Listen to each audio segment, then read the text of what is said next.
Um bom dia, uma boa tarde, uma boa noite. Bem-vindos mais uma vez ao Muros Sociais Podcast. E hoje nós temos... Hoje é um motivo de um orgulho ainda maior para o nosso podcast, agrega um valor ainda maior, emocional, dentre outras coisas. E para o nosso bate-papo de hoje, receberemos um sacerdote católico da congregação salesiana.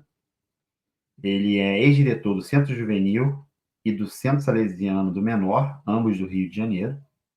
E atualmente ele é diretor-geral do Colégio Salesiano de Campo dos Goytacazes, na região norte do Rio de Janeiro.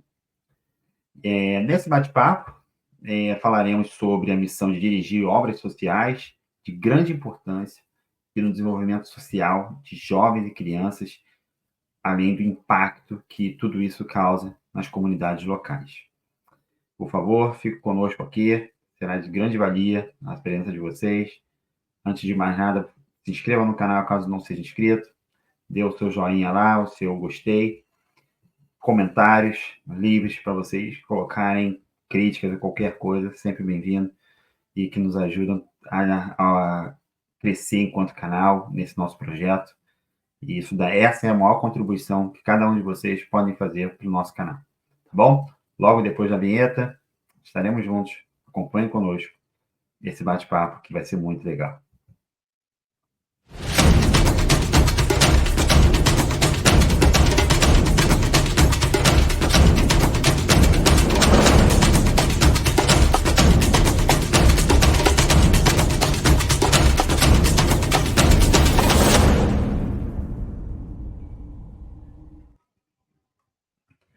Valcir, tudo bem? Mais uma vez, meu amigo. Tudo bem, bom dia, boa tarde, boa noite para você aí na hora que estiver assistindo esse podcast. E hoje, como você já anunciou, é um prazer enorme receber essa pessoa que fez parte das nossas vidas durante um bom tempo ali na nossa infância e hoje está aqui para poder compartilhar com o nosso público um pouco da sua missão. Padre Terra. Padre Terra, quem é você na cena social? Primeiro, é uma alegria, um prazer muito grande reencontrá-los, né? Sempre mesmo à distância. Primeiro, também bom dia, boa tarde, boa noite para quem estiver nos ouvindo, nos participando conosco. É uma alegria muito grande vê-los, né? As distâncias são grandes, mas não a distância do coração que nunca se separa. E ter esse bate-papo depois de passados 29 anos que nos conhecemos, não é? Vocês eram ainda crianças quando isso aconteceu. Não deixaram de ser para a gente, não, viu? Continuam sendo as crianças bonitas que estão aí fazendo o seu caminho, fazendo sua trajetória, o seu rumo. É uma alegria muito grande estar aqui com vocês hoje. Robert, o teu fone tá mudo, mas eu vou falar aqui que a alegria maior em receber você aqui é nossa, tá? Que eu tenho que confessar que uma das pessoas que tinha cadeira cativa aqui no nosso podcast era você, era o senhor, já nos primeiros rabiscos do nosso projeto de Até podcast. A concepção do projeto já estava lá, já estava registrado. Já estava lá, vamos falar com o seu Padre Terra, sim. Vamos conversar, saber um pouquinho da sua história e da missão que foi conduzir lá o projeto, né? E hoje é meio que uma realização estar recebendo você aqui no nosso podcast. Que bom.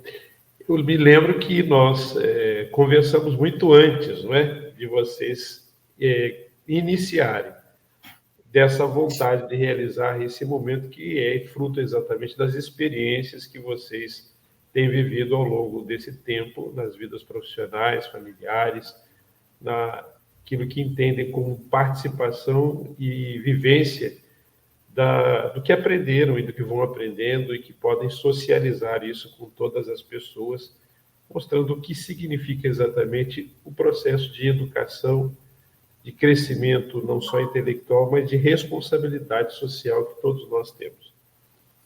Isso. É verdade. Valber, tu quer falar alguma coisa aí? Vamos começar.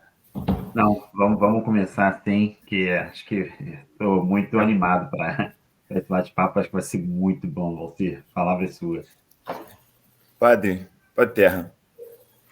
Na sua bio ali, o senhor falou que um pouquinho na tua infância, né? Do bairro das fábricas e tal, e contou um pouquinho da sua história lá para a gente. Eu queria que o senhor conversasse um pouquinho sobre aquela fase ali da sua vida e como que ela conversa hoje com a sua missão de diretor do Salesiano. Bom, como eu disse a vocês, eu sou de uma cidade do interior de Minas Gerais, São João del Rei, que eu costumo dizer que é o lugar mais bonito que o mundo. Não sou bairrista nem um pouquinho, né? O bairro onde eu nasci, a casa onde eu nasci, o Valber teve, foi até lá, né? Sim, tive o prazer. É um bairro operário. Eram 5 fábricas de fiação e tecelagem naquela região de São João del Rei, que hoje se transformou completamente. Então, minha família, meus pais eram 2 operários de fábrica, se conheceram lá e casaram-se e educaram a partir do trabalho nessas fábricas e do desdobramento profissional de ambos, 7 filhos. Então, uma família de 2 operários que lutaram muito para poder educar esses 7 filhos. Né? Eu sou o último, costumo dizer que eu sou o 007, não fazendo nenhuma referência a outra numeração de uma outra família por aí. Né? Isso é de brincadeiras que eu faço com os meus irmãos, né? A esse respeito. E foi nesse ambiente que eu cresci, que brinquei, que estudei escola pública, desde o ensino fundamental, naquele momento se chamava ensino educação primária, né? E 2 escolas públicas que tiveram muita relevância na minha infância, no meu crescimento, de uma escola pública que realmente era uma escola boa. Eu tenho saudade desse momento, das minhas professoras do ensino primário, e depois de todos os educadores que foram muito bons até o ensino fundamental 2, que equivale hoje, né? É a antiga 8ª série, hoje 9º ano. Depois é que eu fui estudar numa escola particular, que era o Colégio São João dos Salesianos, que eu já conhecia, porque os salesianos em São João del Rei têm uma presença hoje de quase 85 anos exatamente. Não só eu, mas meus irmãos e meus pais, meu pai sobretudo, com os irmãos dele, crescemos assim à sombra, à luz daquilo que é a educação salesiana. Então foi estudar nesse colégio e foi lá, a partir de crescimento meu, dos estudos e sobretudo da vivência de fé, né, de minha família, que eu fui fazendo um discernimento a respeito da minha vida enquanto possibilidade do sacerdócio. Então, a partir daí, toda a minha formação acadêmica, filosofia, teologia, depois as fases de formação que me levaram a ser ordenado sacerdote em 1993, quase 31 anos atrás.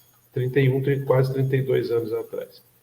Eu trabalhei inicialmente na formação dos nossos seminaristas e depois, em 1995, é que fui para o Rio de Janeiro para ser o diretor do CESAM e do então projeto, né, que, como se chamava, aquele ambiente no qual vocês já estavam. Então, vocês têm mais tempo de presença lá naquele ambiente nosso do Riachuelo, do Jacaré, né, do que eu. Vocês já estavam lá já enraizados. A diferença de idade de vocês eu nem sei, ou é a mesma idade? Somos contemporâneos, temos a mesma idade. Você, o Valber acho que estava com 7 anos, eu me lembro bem. O Valcir acho que não me... 7. 7 para 8 anos, né? Eu cheguei um pouquinho depois. Não cheguei a participar do Centro Juvenil, antes que eu já entrei no projeto, mas os nossos anos de convivência foram um pouquinho menores, mas não deixavam de ser intensos. Sim. Então para mim, num primeiro momento, a mudança de ambiente não foi boa, no sentido de que o Rio de Janeiro, para mim, era um lugar muito estranho, né, para uma pessoa que viveu uma maior parte do tempo entre São João del Rei e Belo Horizonte. Belo Horizonte não se compara do ponto de vista de tamanho, de complexidades sociais com o Rio de jeito nenhum. Um dos trabalhos que fiz da minha pós-graduação em psicopedagogia, eu relatei exatamente, o título era O Mineiro no Rio de Janeiro. Né? Então, o que significava para alguém que tinha uma experiência numa realidade e para a complexidade do Rio de Janeiro naquilo que me foi atribuído como trabalho, como missão, que era a direção do Centro Salesiano do Menor e do projeto, ou depois Centro Juvenil Salesiano do Rio de Janeiro. Participamos lá juntos da construção, vocês acompanharam a obra crescendo, nascendo, né? Então, essa experiência foi muito interessante, porque é mudança de mentalidade, de visão, de desvestir, muitas vezes, até mesmo de preconceito com a cidade, com as pessoas. Eu digo que o Rio de Janeiro me fez repensar toda uma realidade de vida em relação às pessoas e aos ambientes nos quais nós convivíamos, que já era a casa de vocês e que passou a ser também a minha casa, com todos os desafios que nós sabemos muito bem que existiam e que existem ainda hoje naquela nossa região e em toda a cidade do Rio de Janeiro. Mas foi uma experiência que me marcou profundamente a minha vida. Imagino. Bom, Padre Terra, eu imagino, né, todo o impacto ali, saindo de uma cidade, né, de menor proporção, como São João del Rei, e mudando para o Rio de Janeiro, e com toda uma fama que vai além das novelas das 8, né, que é muito intensa, né? Eu queria saber do senhor, primeiro eu queria saber, dentro dos salesianos, se teria sido a primeira posição de gestão do senhor, né, sendo diretor do Centro Juvenil de Cezanne, e uma vez ali já sendo gestor ali das obras, se foi ao encontro do que o senhor teve como expectativa no que diz respeito às dificuldades, né? E o quão impactantes foram as dificuldades ali de acompanhar, já que a gente está falando de duas obras que estão diretamente ligadas a um público numa posição social de desvantagem e vulnerabilidade, né? Que são ali majoritariamente pessoas de comunidades ali das adjacências. Bom, como eu disse, não era um desejo meu ir para o Rio de Janeiro. Havia uma espécie de trajetória traçada de minha presença dentro do ambiente da formação dos jovens salesianos, sobretudo nas fases iniciais da nossa longa trajetória de formação inicial, que passa por praticamente 10 anos entre os inícios até, para quem se torna sacerdote, até a ordenação sacerdotal. Né? Então, tinha uma trajetória. O que me levou ao Rio de Janeiro inicialmente? Eu tinha um colega meu de turma, que era diretor de obras sociais em Belo Horizonte, e que, ao final do primeiro ano de ordenação, recebeu o que nós chamamos de obediência do nosso superior para ir para o Rio de Janeiro. Estava lá diretor, o padre Jairo, que ia assumir uma outra função, do acompanhamento das obras sociais da nossa região chamada Inspetoria São João Bosco, que era muito vasta. É muito vasta e a quantidade de obras sociais muito grande. Então, o meu colega, chamado Sérgio Viol, padre Viol, ia para o Rio de Janeiro. Acontece que, na preparação para isso, ele faleceu repentinamente. Foi um susto muito grande. E aí, em 1994, na saída do padre Jairo, assumiu o padre Dídimo, que era o diretor do colégio e temporariamente assumiu a direção também do CESAM e do projeto. Aí, no final de 1994, o meu superior disse: olha, você vai para o Rio. Eu relutei muito. A promessa era de ficar um ano só e retornar, mas fiquei 8 no Rio de Janeiro, né? Fiquei 8 anos lá. Então, era a primeira experiência de gestão. Nós não temos, assim, ao longo de nossa formação, uma preparação técnica, eu diria, para esse exercício de gestão. A nossa presença é uma presença, sobretudo, de um acompanhamento daqueles que são os profissionais qualificados, como nós tínhamos e temos ainda no CESANS, para acompanhar e resguardar um pouco aquilo que é a identidade salesiana.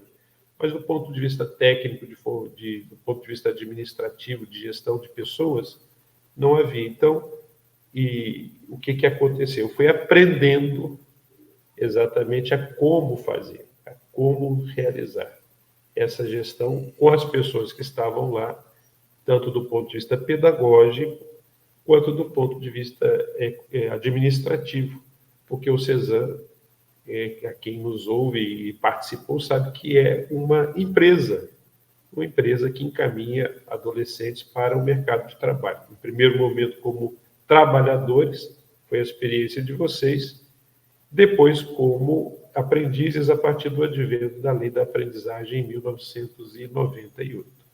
Então, exige todo um acompanhamento, não só do ponto de vista de preparação, mas também de resguardo daquilo que é um adolescente no mercado de trabalho.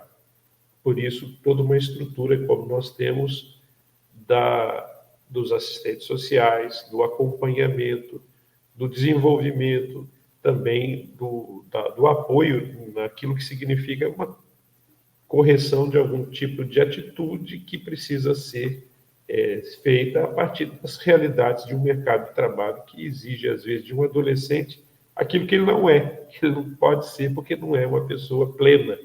Nenhum de nós, em momento algum, vai ser, né? Mas uma maturidade profissional que, naquele momento, está sendo formada, gestada, e que é importante ser acompanhada e não simplesmente pichada, detonada. Então, era exatamente esse o papel. Eu tinha contato com o CESAM em Belo Horizonte, mas não exatamente dentro desta perspectiva de gestão, enquanto acompanhamento dos nossos seminaristas, que faziam as visitas, né, que são um processo anterior exatamente da admissão do adolescente como adolescente trabalhador ou como adolescente aprendiz. Então, era esse o contato que eu tinha, mas não da estrutura administrativa que o CESAM exige com a seriedade que precisa ter para exatamente viver aquilo que é a sua missão. Entendi. Se eu falando, eu consigo voltar lá atrás, no passado lá, lembrando o primeiro dia, chegando na Embrapa, como adolescente aprendiz, e como eu estava animado naquela época, né, que a gente é inserido lá dentro da empresa, né, tiram a gente de uma comunidade, né, e botam a gente para trabalhar junto com profissionais já gabaritados, já formados e tal, e o aprendizado é constante, né? Desde do curso que a gente faz, preparação, até o dia a dia nas empresas. Então, acho que esse trabalho aí do CESAM na vida dos adolescentes na época e hoje em dia, com a lei da aprendizagem, é de extrema importância, né? Para a formação do nosso caráter e mudança de vida, né? Porque muda de fato a vida da gente. O Valci, eu queria até endossar um pouco do que você falou e destacar, né? Eu fui do Santo Diverino, né? Salesianos, posteriormente fui da paróquia também, do Jacarezinho, né? O Padre Nelson, e além do que você falou, os salesianos como um todo têm um impacto de transformação, né? Totalmente incalculável na minha vida, né? E pessoas ali que participaram também dos projetos, como eu, como você, né? Porque ali a gente encontra o afago que por vezes a gente não tem na família, a gente encontra uma figura até de certo modo materna com os educadores, paterna, como eu sempre falo com o Padre Terra, eu peço bênção ao Padre Terra, sempre. Além de ser um hábito que eu sempre tive com a minha mãe, mas eu que cresci, infelizmente, sem meu pai, a partir de uns 4 anos, encontrei um pouco disso no Padre Terra, ele sabe bem disso, né? E o Centro Juvenil e, num segundo momento, o CESAM, né, que já é um período que já está um pouco mais, não vou dizer maduro, mas tem um pouco mais de vivência de vida ali, seus 16 anos, né? Que na época que eu comecei era com 16. Forja o caráter forja muito o caráter, né? E é mais um ponto de alicerce, né? Nas nossas vidas, porque quem tem uma família ali estruturada, ótimo, melhor ainda, é um adicional, e mesmo quem não tem, né, como é o meu caso, além de ser o adicional, forma uma coisa sólida, né, que eu não encontrava dentro de casa, tanto por uma ausência de pai, que, né, por questão de morte, com uma ausência até da minha mãe, no sentido de ter de se trabalhar por longas horas, né? E aí você vai para um ambiente desse totalmente acolhedor, né? Como foi o Centro Juvenil. Tivemos aqui a Selma Padre Terra na abertura do nosso podcast. Foi maravilhoso. Né? Uma figura ímpar ali, que levou o Centro Juvenil nas costas, né? Num primeiro momento, no segundo também. E aí ter essas pessoas faz com que a gente consiga sonhar um pouco, consiga viver um pouco, ainda apesar de todas as dificuldades quando a gente sai dali e volta para a realidade que espera a gente, que é a favela, né, e dentre outras coisas ali que estão relacionadas. Isso dá para a gente uma esperança e uma capacidade de seguir em frente que é formidável. Eu olho para trás na minha vida, sobretudo quando eu estou fazendo uma viagem de carro, alguma coisa assim, que a esposa está dormindo, o filho dorme, a mente vai muito longe. E se eu ouvir ainda Milton Nascimento, que definitivamente eu obtive esse gosto por Padre Terra, aí, nossa senhora, devaneio e as lágrimas vão longe. Então, Padre Terra, queria que se o senhor puder colocar um pouco do que o senhor viu no Rio de Janeiro nesse sentido, do contato com os jovens, sendo do Centro Juvenil, seja do Centro Juvenil, seja do CESAM, puder colocar um pouco do que o senhor enfrentou ali, dos problemas que o senhor sabe que adivinha, né, da realidade ali que o senhor pegou no Rio de Janeiro, seria muito bom, né? Porque, como eu sempre falo, aqui é o Muro Sociais. Se o senhor puder transcrever isso para a gente em forma dos muros sociais no desenvolvimento dessas crianças e futuros cidadãos, seria maravilhoso. Uma primeira coisa que vocês já me perguntaram foi o impacto de sair de ambientes dentro da nossa missão salesiana que são diferentes. É a mesma missão, mas você assume responsabilidade diferente. Você ser gestor de pessoas. E cada pessoa é uma.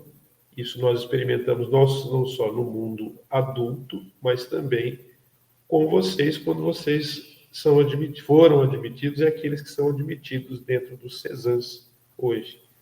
O acompanhar, o conhecer, o relacionamento que precisa haver. Isso foi um primeiro impacto. Depois que eu disse também em relação à cidade do Rio de Janeiro e, sobretudo, as regiões nas quais nós estávamos, porque a nossa presença era, não é? O Jacaré, o Jacarezinho e Rocha Miranda.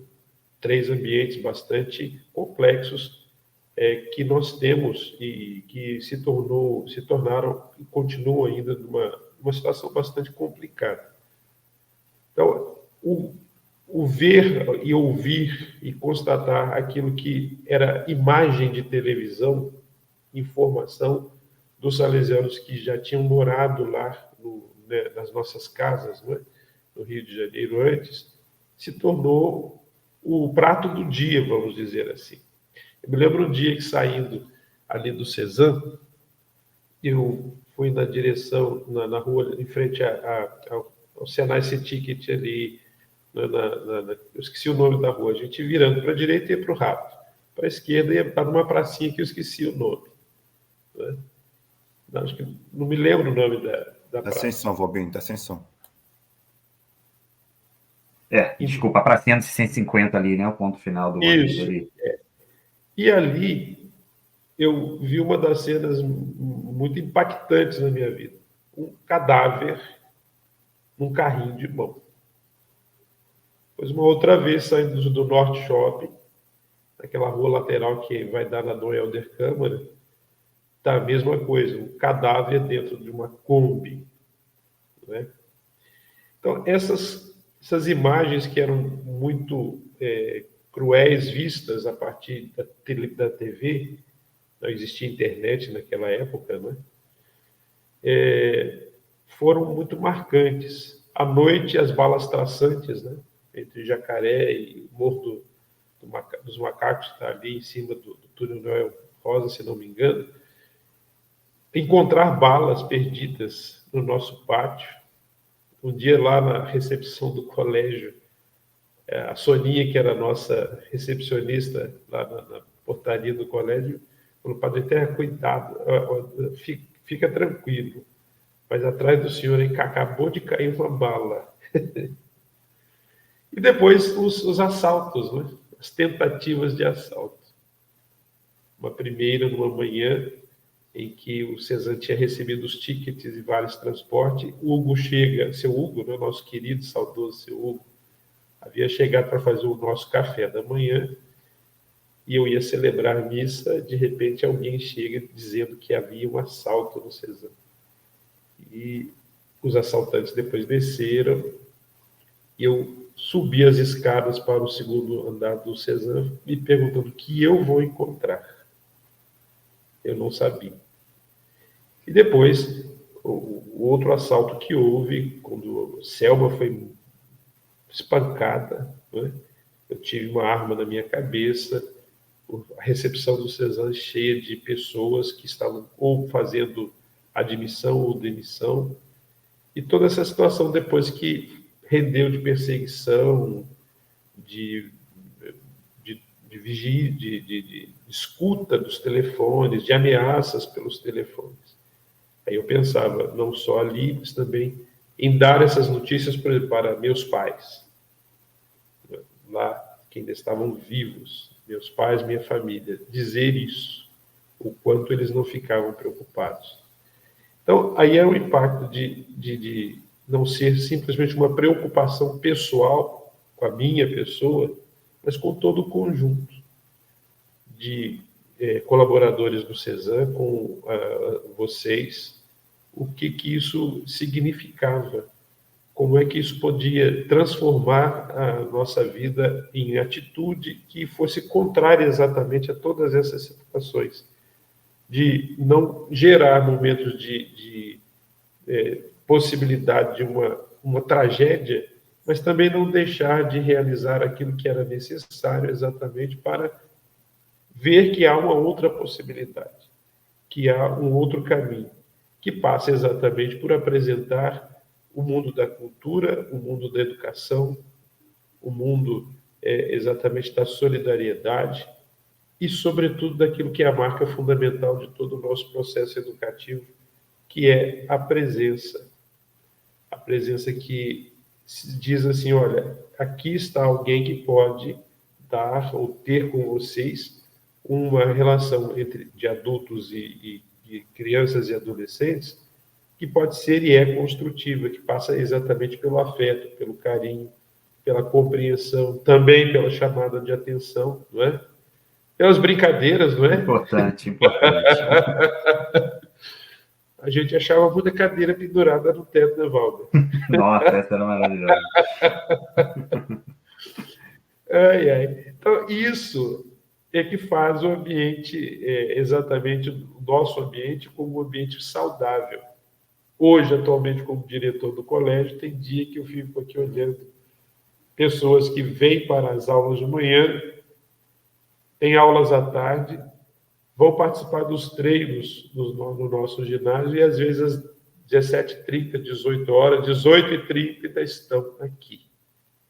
o que é que faz com que se sintam exatamente bem aqui, que os pais tenham confiança de que os filhos estejam aqui, como era também no Centro Juvenil, era também no CESAM, nas reuniões, no momento do lazer, do esporte que havia após as reuniões de domingo, como era o caso de vocês no Rio, e ainda é, de alguma maneira, porque, por causa da mudança da aprendizagem, como isso mudou a relação, né?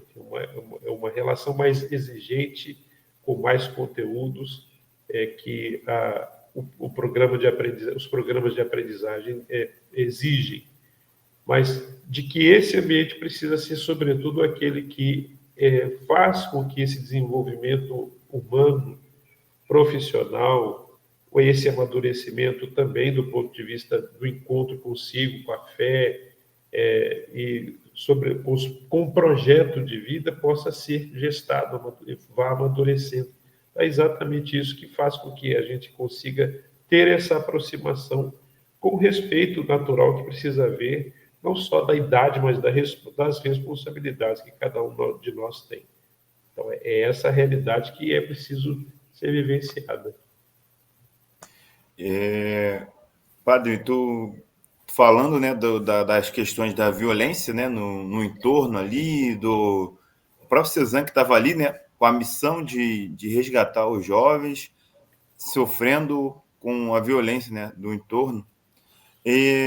Como que se ouvia nessa época aí? O senhor se sentia mais motivado a seguir a missão de resgatar esses jovens, cara?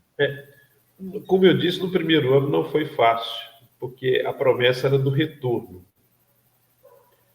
No final do primeiro ano, eu pedi para ficar, porque havia outras situações, não só da gestão do CESAM, mas ligadas também à paróquia, né? Que depois a gente passou a contribuir um pouco mais.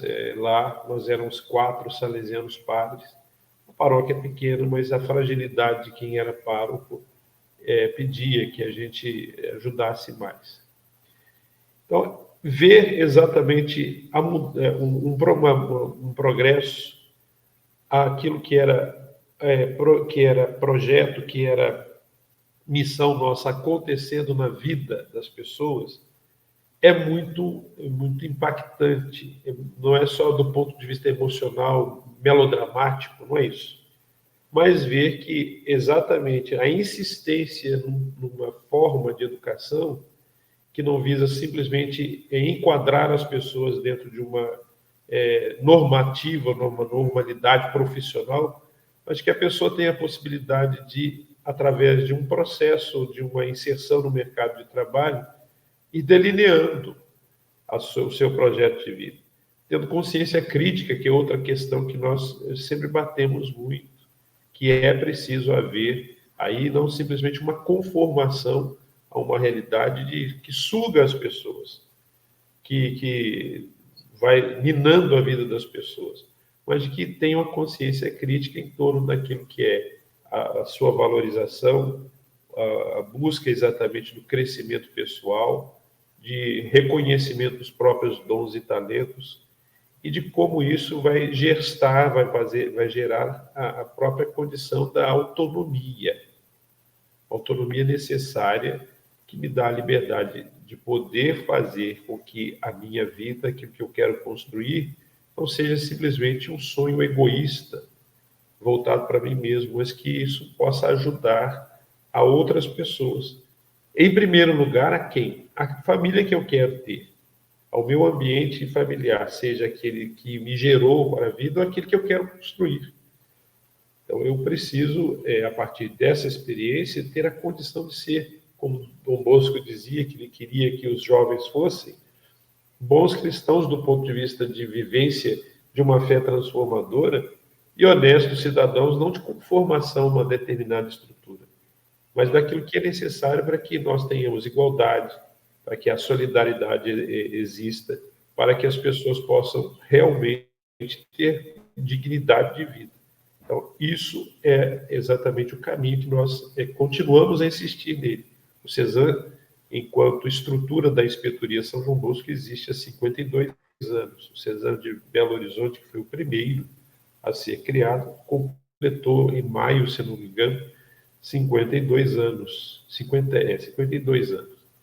Então, essa é a realidade que nós quisemos plantar e que insistimos em fazer acontecer com todas as mudanças necessárias que são precisas, exatamente para poder não perder o foco que precisamos conservar, mas também adaptar a estrutura do CESAM, que nasceu com uma natureza e que precisa ir se adaptando de acordo com aquilo que a legislação também propõe, né? Exige, não só a lei da aprendizagem, depois a própria Estatuto da Criança e do Adolescente, que é anterior à lei da aprendizagem, mas que já propugna exatamente isso, o cuidado, a atenção a todas as situações que envolvem a vida de uma criança e de um adolescente. Entendi. Muito bom. Padre Terra, ali no Centro Juvenil e no CESAM, o senhor tem ideia, mais ou menos, de quantas pessoas e, por conseguinte, quantas famílias tinham suas vidas ali transformadas, ali, mais ou menos, o impacto em quantidade ali de adolescentes e crianças? Quando eu deixei o CESAM, nós tínhamos acabado de fechar o contrato com o Banco do Brasil. E os dois maiores contratos eram a Caixa Econômica do Brasil, não é? Depois a Petroquis, as Petros, não é? As subsidiárias lá da Petrobras, a Fundação Riozou, a Embrapa. Quer dizer, nós tínhamos naquele momento, acho que 750 adolescentes no CESAM. Se nós multiplicarmos só aquilo que é a média de pessoas na família, vamos colocar aí 4 pessoas por família, colocando uma média mais ou menos, imaginem, né? Depois tem a própria vida dos nossos colaboradores. Sim. Que estavam dentro da estrutura pedagógica administrativa do CESAM. Então, o impacto ele é muito grande.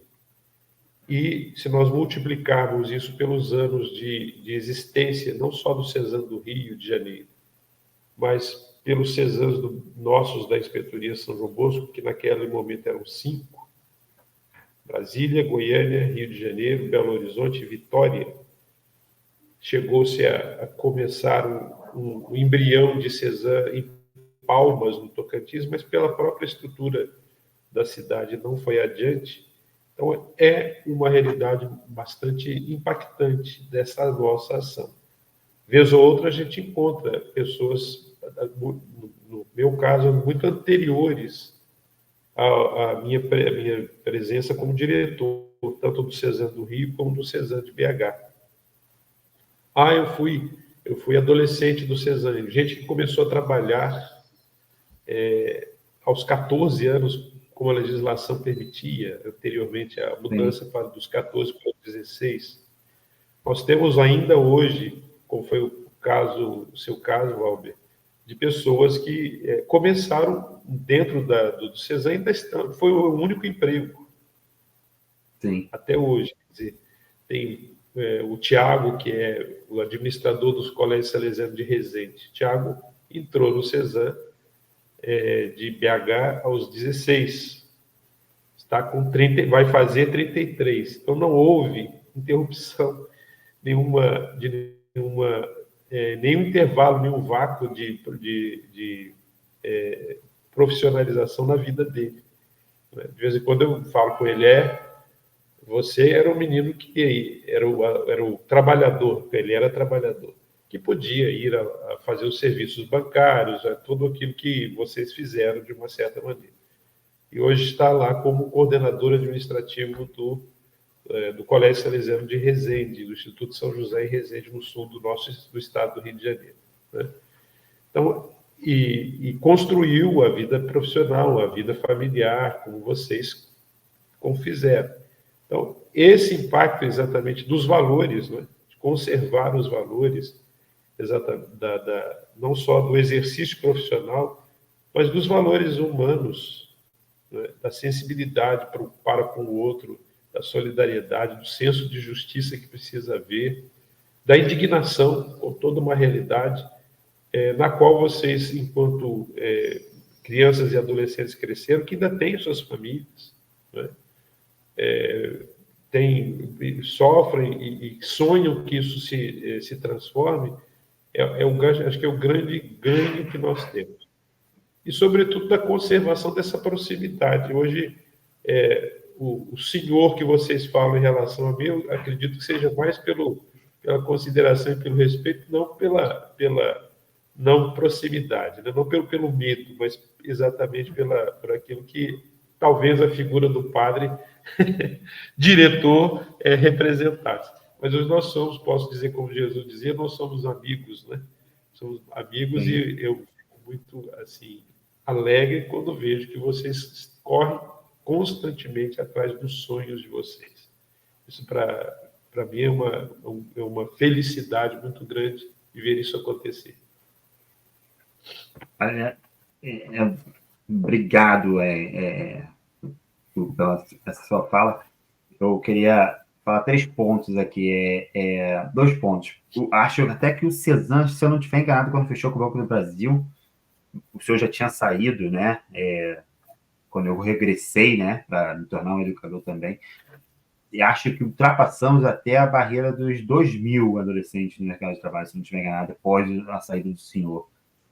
E uma outra coisa que eu queria falar você acho que comunga da minha opinião, o impacto e a transformação dos salesianos como um todo, né, todas as suas obras na nossa vida foi absurdamente grande. Foi e na verdade. Estamos aí, eu estou à beira de fazer os 40 anos, vou ser recém-completos, e eu não consigo olhar ou tentar examinar minha vida e entender, ou tentar, né, esboçar qualquer coisa que poderia ter sido sem os salesianos da minha vida.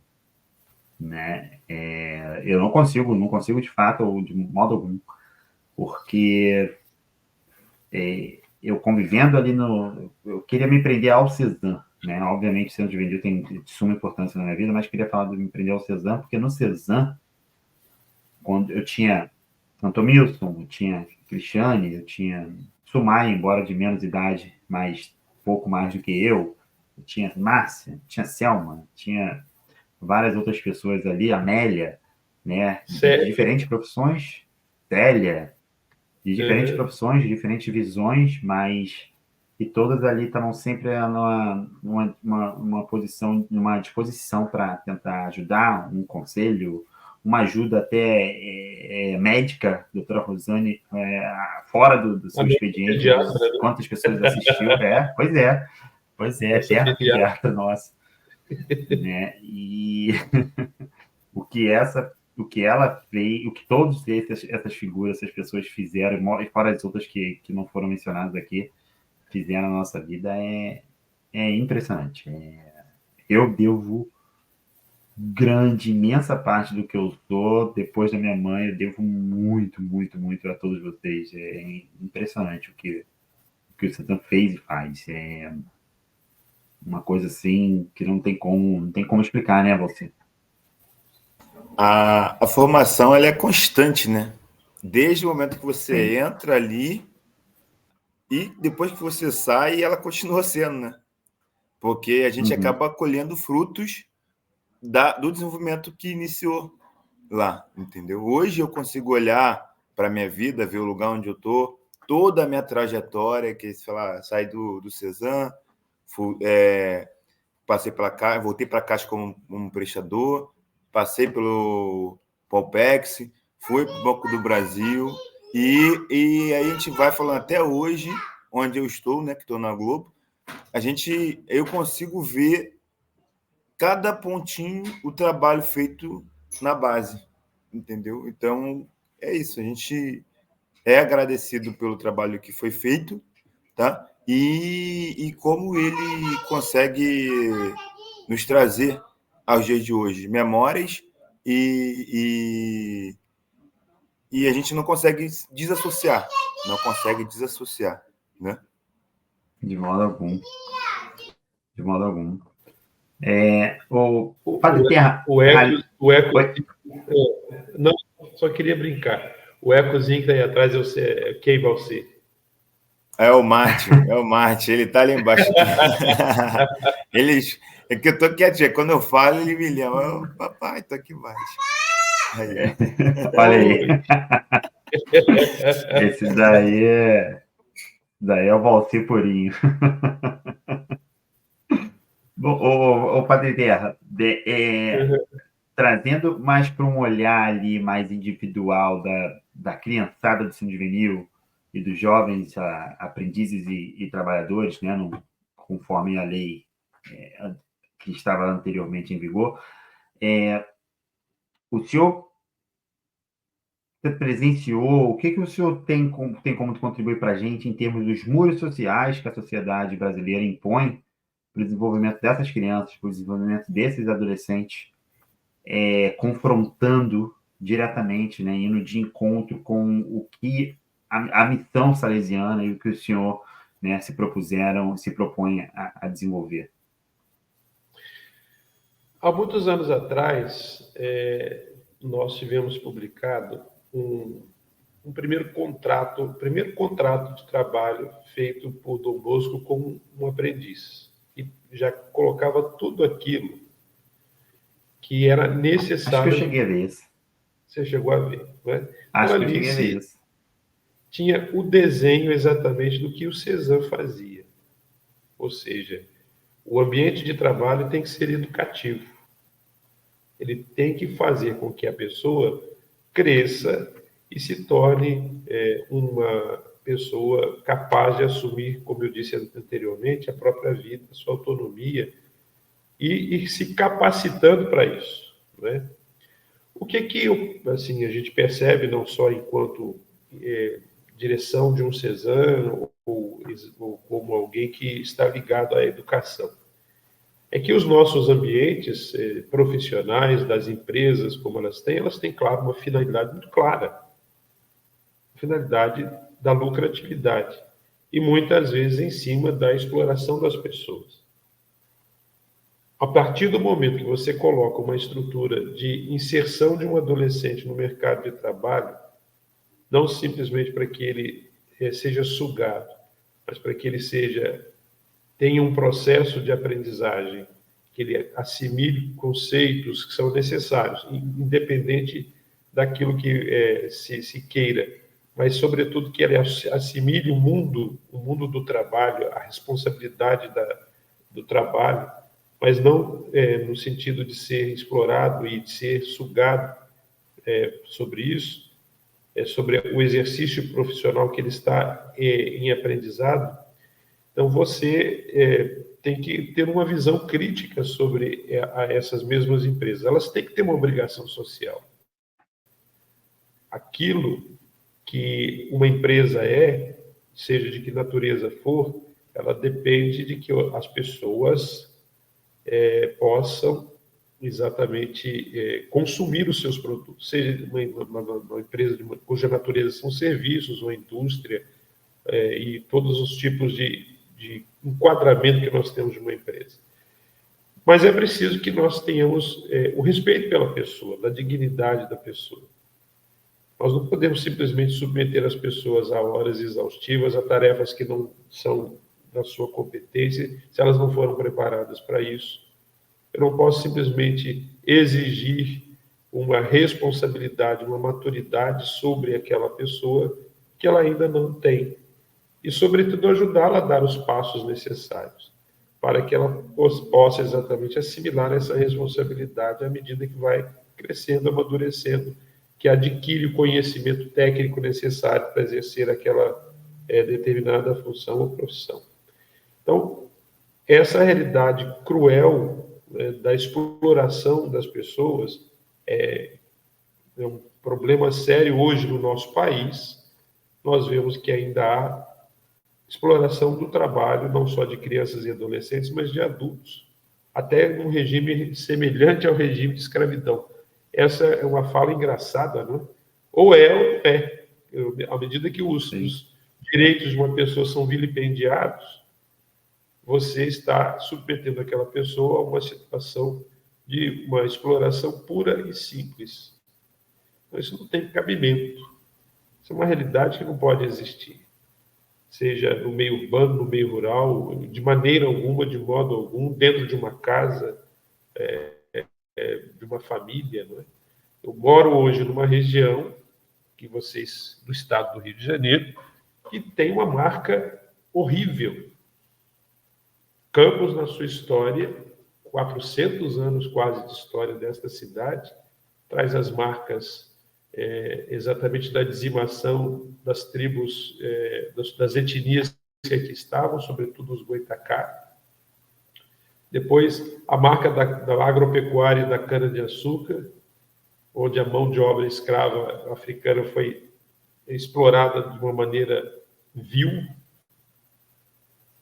Campos foi a última cidade a abolir a escravidão, como nós a conhecemos do ponto de vista histórico. E essas marcas exatamente do senhorio, né, dos grandes latifúndios, das usinas de cana-de-açúcar que aqui existiam, se reflete hoje na realidade dessa cidade. Nós vemos exatamente aquilo que é o nome do canal de vocês. Os muros sociais que aqui existem, não é? Daquilo que são as separações, as discriminações que existem dentro dessa nossa realidade.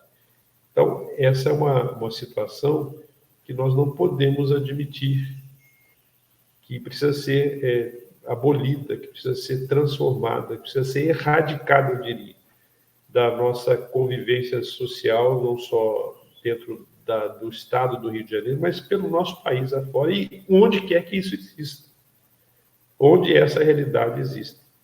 Nós não podemos admitir que isso seja o normal, que isso seja a normalidade das relações entre as pessoas. É claro que há meios e há modos de se fazer isso. À medida que nós temos políticas públicas que vão fazendo desaparecer ou erradicar essa situação, que essas políticas são respeitadas. A implantação da lei da aprendizagem, ela demorou a ser uma realidade absorvida pelas empresas no Brasil, e ainda hoje nós podemos dizer assim, eu estou afastado exatamente desse meio, mas a gente acompanha aquilo que vai acontecendo.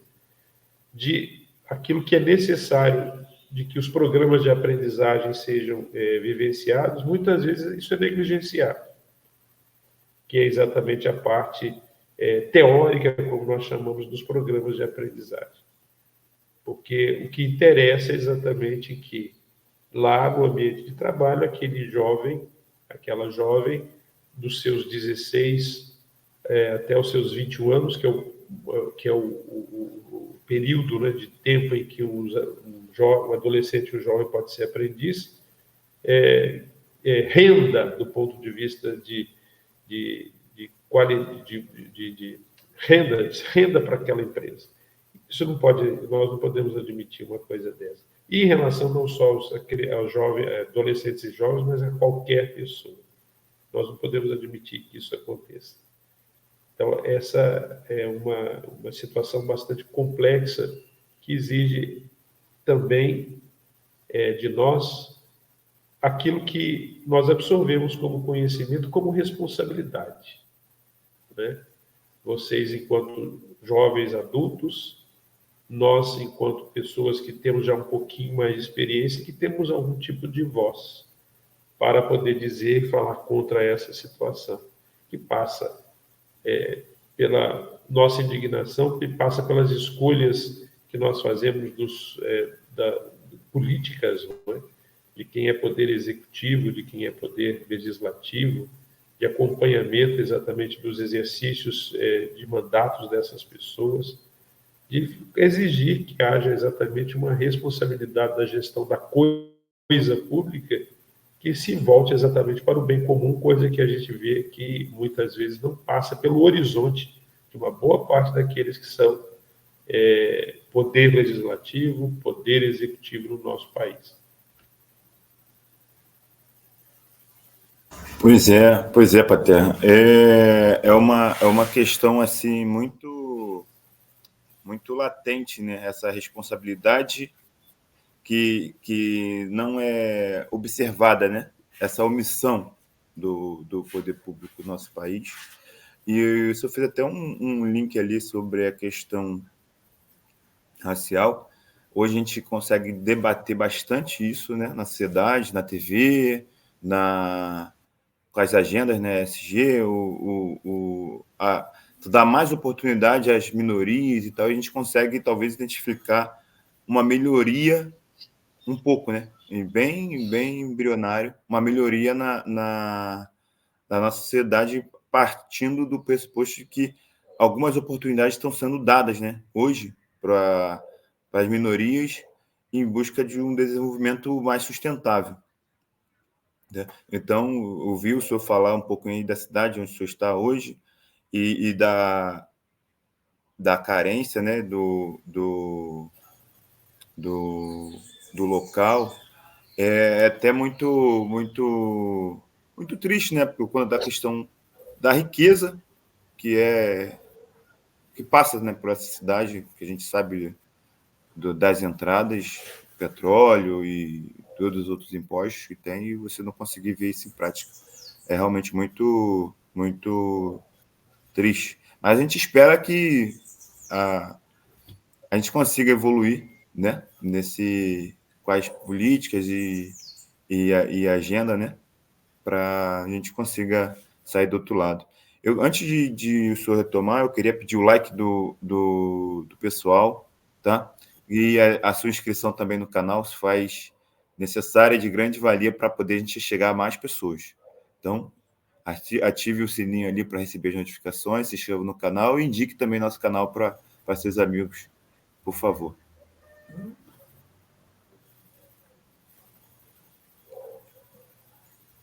Fala, Valber. Eu gostaria, Valcir, de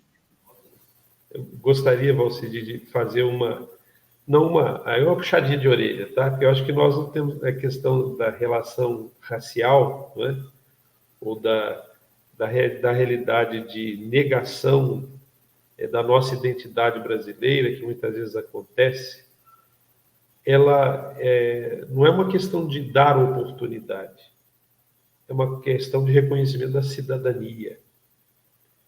Nós não podemos colocar que haja cidadania apenas em algumas categorias de pessoas, em algumas de pessoas de determinada origem.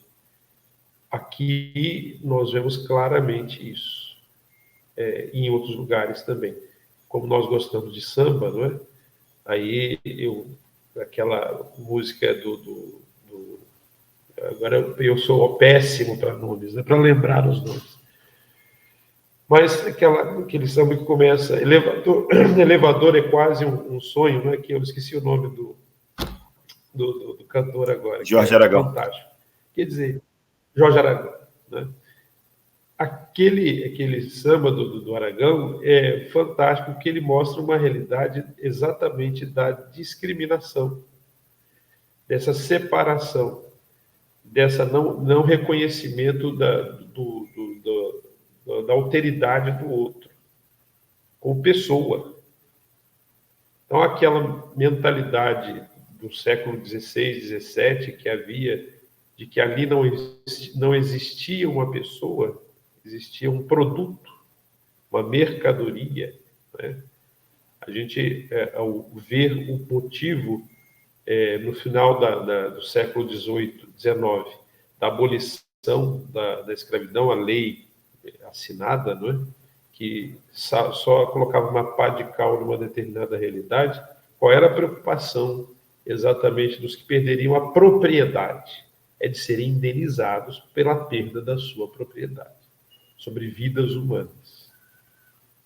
Então, não há esse reconhecimento realmente da alteridade das pessoas, da dignidade, daquilo que é a identidade, a realidade de um ser humano. Quando você identifica as pessoas pela origem do nome, não é? Você pertence qual elite? A família de qual elite? Isso é uma realidade muito presente nessa cidade. E em outras realidades também. Em maior ou menor proporção, mesmo numa cidade como o Rio, que tem 6 milhões de habitantes, metade da população do estado do Rio de Janeiro, ou na minha cidade, que tem hoje perto de 100, cento e poucos mil habitantes, você reconhece exatamente essa realidade, não é?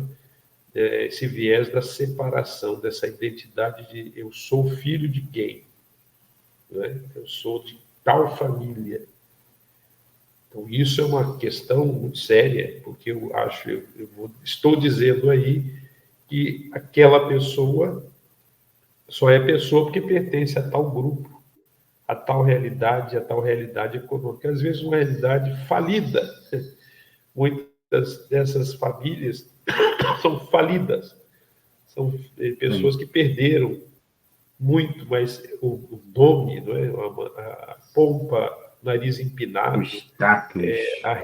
O status, não é? Filho de quem, origem tal e essa coisa toda, isso vai se reproduzindo. A gente vê muitas vezes isso até em crianças que são alunas aqui da nossa escola. De como a realidade da família se reflete na vida de uma criança que é de uma família que tem algum recurso a mais ou que vem de determinada origem, né, de nome familiar, de sobrenome importante, etc. e tal. A importância das pessoas está nelas, não exatamente porque são desse berço ou daquele berço, mas nelas. Então, essa é uma realidade cruel que nós precisamos simplesmente, aos poucos, com a nosso conhecimento, com a nossa possibilidade de influência, fazer mudar, fazer se alterar. E isso, o ambiente da educação, seja ele qual for, ele precisa gerar exatamente isso. Precisa gerar essa mudança, essa transformação de mentalidade, que tudo começa exatamente pela mudança da mentalidade das pessoas. Não exatamente porque eu fiz um ato de caridade, ou porque eu... Não. Eu preciso mudar a minha mentalidade para que eu mude a minha atitude, o meu sentimento, para que eu viva uma certa indignação diante dessas situações que vão se replicando muitas vezes e se acha isso normal, comum. Não podemos aceitar isso. O senhor me fez recordar de um episódio que ocorreu, acho que em São Paulo, cerca de 3 anos atrás, numa área nobre de São Paulo, dentro de um restaurante, onde ali tinha um pessoal de uma acho que a terra caiu. Bom, Não, mas vamos lá, segue aí, daqui a pouco vamos lá. O que eu falava a você é porque eu tirei a imagem e eu fui buscar água, por isso. Só tá aí. Tudo bem.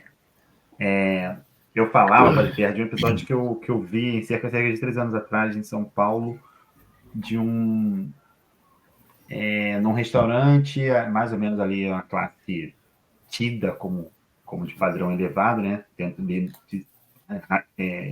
destacando aqui que é tão somente dentro do que diz respeito financeiro, né? Que não são superiores, enfim.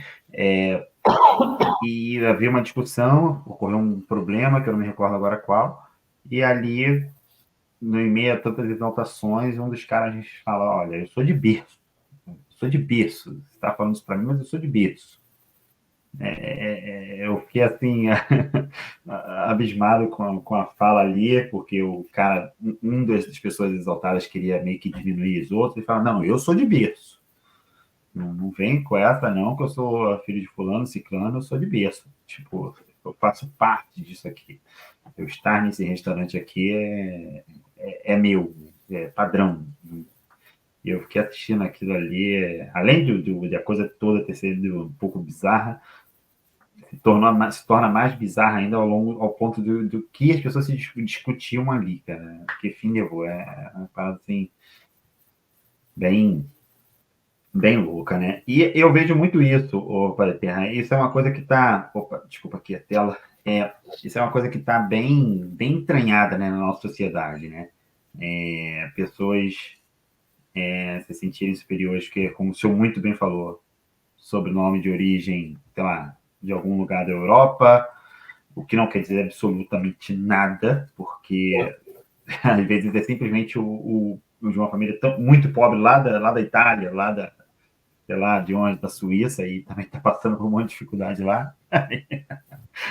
Pois é. Mas... Marchiori e Terra são duas famílias de origem europeia. Olha aí. Mas os meus bisavós italianos vieram para o Brasil buscar melhor qualidade de vida. Os Sim. Terra vieram para fugidos de perseguição religiosa, porque o sobrenome tem uma origem judia. Mas, graças a Deus, eu tenho 2 pés na senzala, porque as minhas bisavós, os meus bisavós, não é? Tanto do lado de mãe quanto de pai, eram netos de escravos. Então, essa realidade ela precisa ser, não é? Percebida. Raramente você vai encontrar uma pessoa que não tenha nenhum tipo de presença ou negra ou indígena no nosso extenso país. Não é? E para essa pessoa que diz que eu sou de berço, eu diria para ela assim, eu sou de balaio, porque o meu berço era um balaio. Um balaio de bambu, né? No qual nós todos filhos, né, era o lugar onde a mamãe nos deixava quando nós éramos crianças. Quando eu falo dessa situação, a memória me vem, a memória de meu pai. Meu pai lidava no nosso ambiente em São João del Rei com vários tipos de pessoas. No meio sindical, no meio esportivo, que era comentarista esportivo, no comércio, nas fábricas de tecido onde trabalhou, na igreja. E muitas vezes ia para até filiação partidária. Meu pai foi, muitos anos atrás, na virada dos anos 60 para os 70 do século passado, ele foi vereador em São João del Rei, no tempo que o vereador não recebia absolutamente nenhum salário. E ele ia para as reuniões do jeito que ele estava, muitas vezes em casa. Saía com o guarda-chuvinha dele, na bicicleta, com a calça arregaçada para não molhar, e voltava desse mesmo jeito. Estava nem aí porque as pessoas pensassem. Né? Mas as pessoas tinham uma admiração e um respeito muito grande, exatamente pela sabedoria construída a partir da experiência de vida. Então, essa realidade da experiência que a vida dá, da sabedoria que vai sendo trabalhada a partir de valores que não são exatamente os valores que muitas vezes são impostos por essa realidade de exploração das pessoas, que vai fazer a nossa diferença. Eu posso conviver muito bem no meio de amplos recursos tecnológicos, financeiros, etc. e tal, mas isso não é a minha identidade. Não é aquilo que nós precisamos ser e ter, né? Do ponto de vista de realização humana.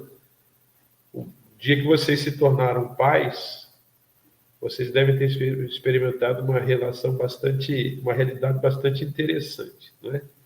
Primeiro ter o filho nos braços, depois a responsabilidade de fazer com que a experiência vivida por vocês, que não vai ser a deles, possa ser uma experiência de construção de um projeto de vida, que para vocês foi, de uma certa maneira, mais duro, que é natural que vocês, enquanto pais, queiram proporcionar aos seus filhos uma realidade melhor, mas sem desfocar daquilo que é todo um contexto, toda uma realidade, que vocês, da onde vocês têm os pés de vocês plantados. Não é?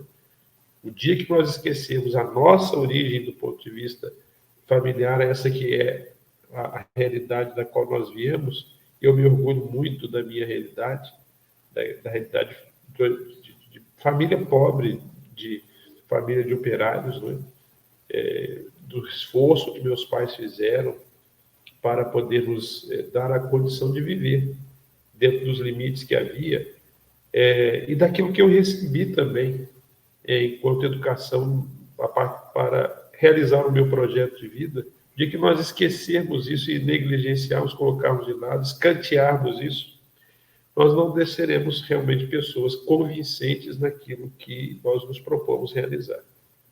Enquanto exercício profissional, enquanto relação humana, responsabilidade de educação, seja dos filhos que são gerados, seja dos filhos que nós acabamos gerando no coração, não é? Estou falando com 2 aqui muito queridos. E então nós precisamos realmente ter essa responsabilidade, né? Ser capaz de conservar aquilo que realmente nos identifica, né? Nos retrata, nos identifica, nos mostra o que nós precisamos ser, devemos ser. Não para mostrar para os outros, mas para que dê sentido à nossa vida. Sim, sim. Padre, esse assunto que a gente está falando, ele está completamente ligado à política, né? Mas eu queria entrar um pouco, deixa eu passar aqui a tela aqui, queria entrar um pouco mais na política, mas falar um pouco desse momento também um pouco religioso que o nosso país passa hoje, de nervos muito inflamados, pessoas tendo a necessidade de expor suas ignorâncias, né, suas obscuridades, enfim. E eu não tinha tomado conhecimento, tomei conhecimento que na época da pandemia, não, minto, depois da pandemia, mas isso já estava acontecendo na pandemia, que até hoje o Papa é tido como comunista, né? Tido comunista por uma ala mais radical, né? Sem querer aqui denominar ela, porque acho que não se limita a um grupo em si, por si só, mas como que você consegue enxergar, né? Porque o Papa, com sua representatividade, tende a falar, né, sobre pessoas perseguidas, tende a falar sobre grupos perseguidos, tende a defender esses grupos, tende a lutar por uma união, enfim, falando aqui em linhas gerais. E, no entanto, qualquer fala que ele, porventura, venha a falar em defesa destes, que inclusive já foram defendidas pelo que o Papa representa lá atrás, né? Segundo a religião cristã, ele simplesmente é cancelado, é diminuído, e é tido como comunista. Como é que você consegue enxergar isso, se puder explicar melhor ainda, essa coisa, esses devaneios? Por esses dias eu estava assistindo 2 filmes que passaram um tempo atrás, inclusive em rede católica aqui no Brasil, história de 2 papas, Papa João 23 e o Papa Paulo VI, né?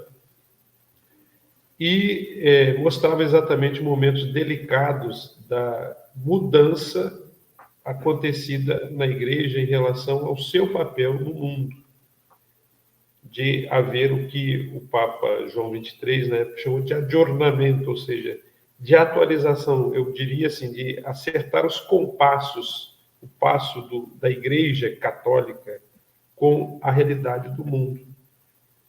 Porque ela precisa dizer a verdade do Evangelho, os valores do Evangelho, eu diria mais do que as verdades, mas os valores do Evangelho, para uma realidade em transformação. E essa transformação, nos últimos anos, desde aquela época, nós estamos falando dos anos 60, final dos anos 50 para início dos anos 60, e até hoje, ela é muito acelerada, ela é muito forte, de questionamentos de valores e de opiniões sobre esses valores, mas também das relações interpessoais. A fé cristã católica, ou a fé cristã de uma maneira geral, ela não tem um padrão, eu diria assim. Ela não tem uma visão unitária. Ela tem visões diferentes. Então você passa pelo surgimento de movimentos dentro da cristandade ou da realidade cristã, que vão do pentecostalismo, das religiões dissidentes do catolicismo, que também vão acontecer no catolicismo, ao neopentecostalismo, que tem, sobretudo, numa maneira de entender a fé, que é a teologia da prosperidade, ou uma nova vertente identificada esses dias, estava vendo um outro canal no YouTube, que é a teologia do poder, de tomada do poder. Então, você é próspero à medida que você entrega valores. Por isso, muitas vezes você tem exploração das pessoas em nome da fé cristã, em nome de Jesus Cristo. E a teologia do poder, uma determinada igreja por aí, não é que surgida no Rio de Janeiro, o seu principal expoente escreveu um livro chamado exatamente relacionado à questão da tomada do poder. Projeto de Poder se chama o livro. Que o objetivo final é o quê? É alcançar o posto do maior mandatário, de maior mandato, não é? Maior mando no país, que é o Poder Executivo Nacional. Então, você cria um partido, você dissemina candidaturas em vários partidos, sobretudo de direita. Você não vai encontrar expressões desse tipo de mentalidade nos partidos voltados para a esquerda, com raras exceções. E você vai exatamente caminhar para o domínio de determinadas áreas do exercício do poder, seja o poder executivo, seja o poder legislativo. Então, você faz surgem, como nós temos aí, as classificações das bancadas, não é?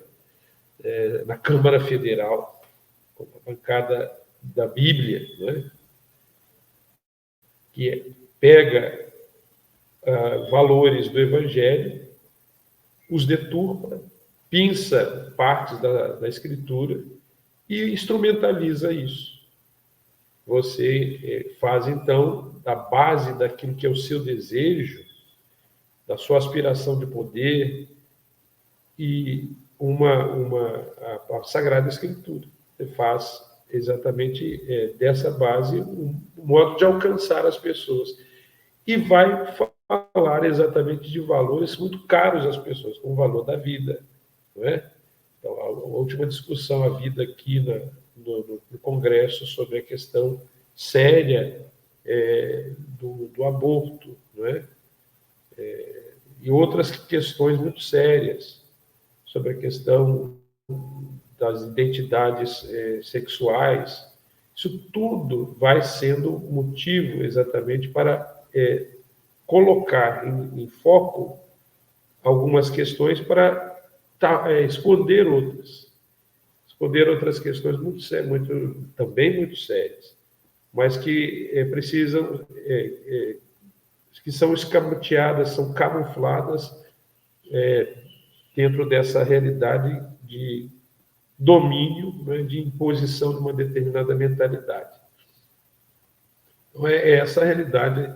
E aí a figura do atual Papa Francisco, né, que, aliás, é ex-aluno salesiano de Buenos Aires, de um oratório, ele está retomando uma série de valores, por exemplo, que são muito caros também à fé cristã. Quando o Papa fala exatamente da questão da casa comum, do cuidado, da preservação do meio ambiente, do combate a todo tipo de realidade que destrói, e nós recentemente experimentamos essa situação no Rio Grande do Sul. Quantas vezes o estado do Rio de Janeiro, a região serrana do Rio de Janeiro, passou por momentos difíceis que ainda não foram resolvidos, né? Que se tornam objeto exatamente de desvio de dinheiro das verbas públicas. Tudo isso é consequência dessa falta de cuidado da exploração do meio ambiente. Depois, toda a questão das relações interpessoais, que muitas vezes são maculadas exatamente por causa das mentalidades de domínio. A relação matrimonial, a relação interpessoal nas relações de casamento, a educação dos filhos. Então, o Papa, muitas vezes, quando toca em determinadas situações, reconhece as fragilidades próprias e da própria instituição Igreja Católica, não é? Ele é tido e havido como comunista ou como um papa falso, então é uma correntes dentro da Igreja Católica de neoconservadorismo muito sérias, e essas coisas muitas vezes elas se entrelaçam, um pensamento neopentecostal com o conservadorismo. A gente assiste muito isso nas expressões de celebrações, nas falas de alguns padres, não é, aqui no Brasil, que são muito seguidos. Tem canais do YouTube muito procurados, não é? Aí você, de repente, tem um padre de batina com um fuzil na mão, coisa interessante isso, né? Você vê uma pessoa aparecer assim. Então você tem essas situações todas, né? Foi. Nossa. Não cheguei a ver, não, mas achei interessante. Não sei se foi, pelo menos a imagem que eu vi, eu não sei se ela foi uma imagem editada, né? Mas, se ela é real, então você tem uma situação bastante complexa, né? Porque o Evangelho, que é o Evangelho da liberdade, da paz, da fraternidade, da misericórdia, muitas vezes é deturpado. Esse pensamento que você tem, por exemplo, de versículos bíblicos para sustentar determinadas posições, é uma clara evidência exatamente daquilo que você tem como intenção. Você não tem intenção de viver a fé cristã. Você usurpa esses valores, os impõe como uma forma de agressão ou de combate a determinadas posições contrárias às suas, mas você tem a mínima intenção de viver aquilo. Haja vista a questão da corrupção, né, da família como a base, não é?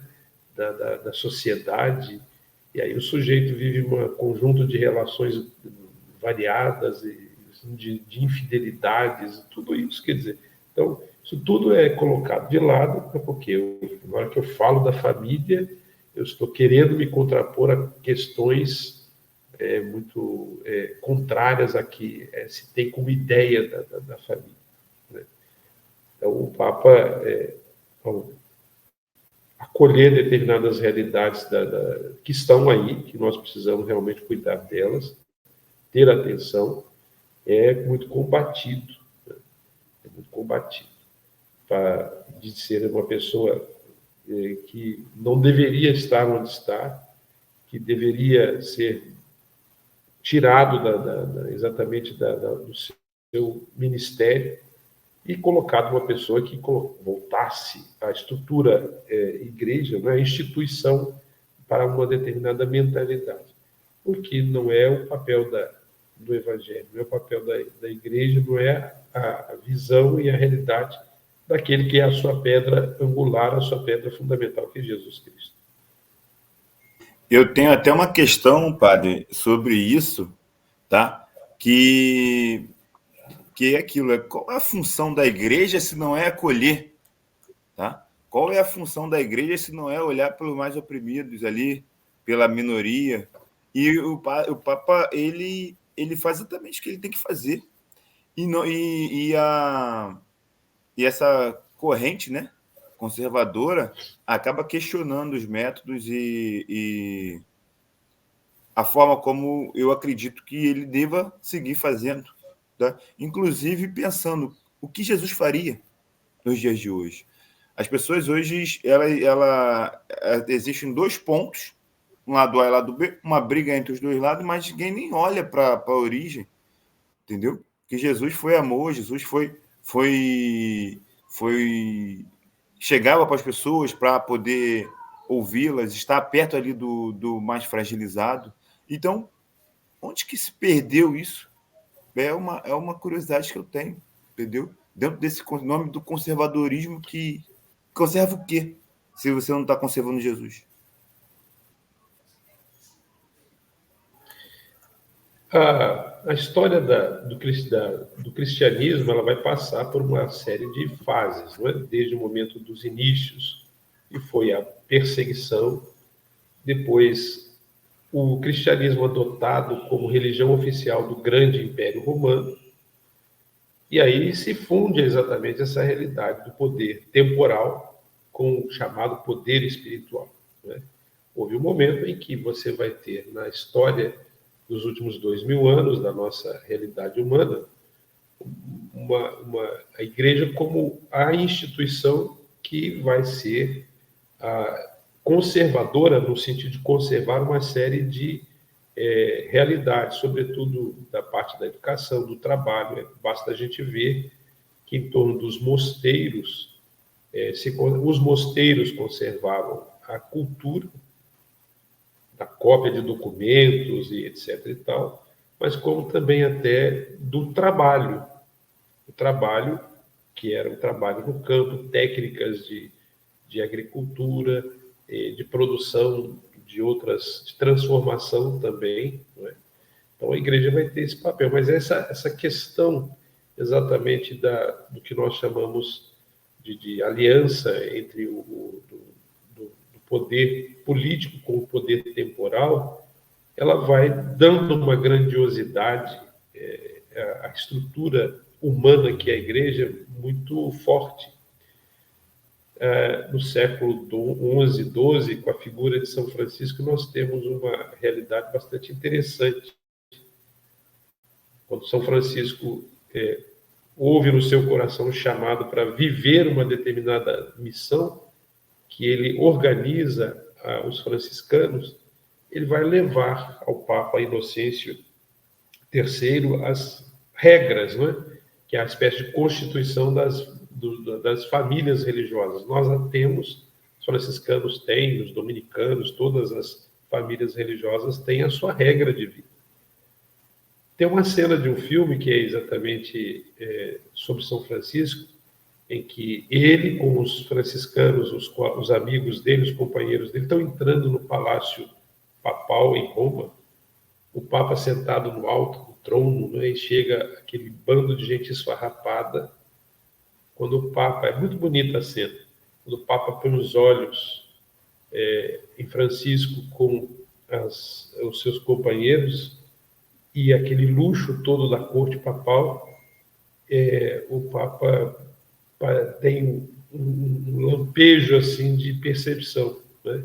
Que ali estava aquilo que a igreja deveria ser, deveria voltar a ter, o olhar sobretudo para uma realidade que era ignorada, que era negligenciada, o luxo das cortes papais, a venda de cargos eclesiásticos, tudo isso foi uma realidade muito dura. Quando eu falei no momento anterior, exatamente da intenção do Papa João XXIII de convocar um concílio que revisse exatamente essa realidade de uma igreja que muitas vezes estava muito ligada a essa estrutura de poder, o Papa causa uma confusão muito grande na cúria romana, né? Porque ele vai mexer numa realidade que se considerava imutável, que não poderia nem deveria ser mudada.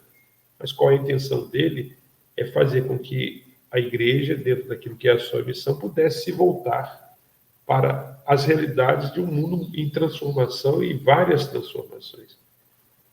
Naquele momento, a Guerra Fria, a polarização, não é? Ocidente e Oriente, e o Oriente não só representado, não representado pelos países orientais, mas pela polarização comunismo e capitalismo, né?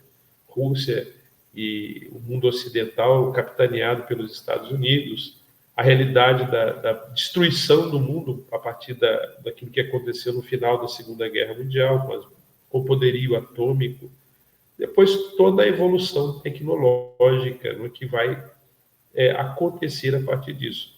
Quando vocês nasceram, o mundo não conhecia, não usava a internet.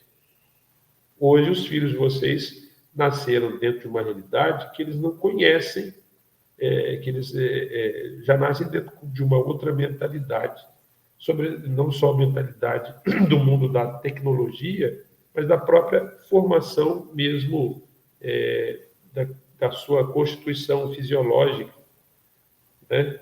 Então, essas mudanças, elas impactam, influenciam as relações interpessoais, a compreensão da pessoa, do mundo, da realidade econômica, da economia. Aí eu vou chover no molhado com o administrador, não é? A palavra economia quer dizer cuidado, não é?